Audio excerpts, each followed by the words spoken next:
রাজধানী ঢাকা ও আশেপাশের এলাকায় বৃষ্টি অথবা বজ্রবৃষ্টি হতে পারে বলে জানিয়েছে আবহাওয়া অফিস।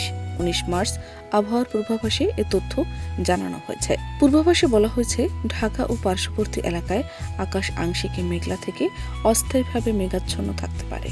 একই সঙ্গে পশ্চিম অথবা দক্ষিণ পশ্চিম দিক থেকে ঘন্টায় ৬ থেকে ১২ কিলোমিটার বেগে বাতাস বয়ে যেতে পারে। পূর্বাভাসে আরও জানানো হয়, ঢাকা ও এর আশেপাশের এলাকায় দিনের তাপমাত্রা সামান্য কমতে পারে।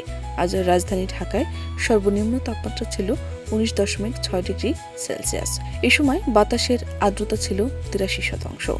ঢাকায় আজ সূর্যাস্ত হবে সন্ধ্যা ৬টা ৯ মিনিটে এবং আগামীকাল সূর্যোদয় হবে ভোর ৬টা ৪ মিনিটে।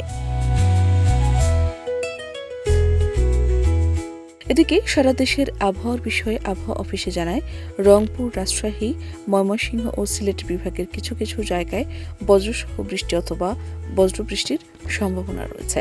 পাশাপাশি ঢাকা, খুলনা, বরিশাল এবং চট্টগ্রাম বিভাগের দু-এক জায়গায় অস্থায়ী দমকা বা ঝোড়ো হাওয়া সহ বৃষ্টি হতে পারে। পূর্বাভাসে আরও বলা হয়, দেশের কোথাও কোথাও হালকা থেকে মাঝারি ধরনের কালবৈশাখী ঝড় বয়ে যেতে পারে। এতে বজ্রপাতের ঝুঁকিও রয়েছে। তবে বৃষ্টির কারণে দিনের তাপমাত্রা সামান্য কমে কিছুটা স্বস্তি ফিরতে পারে।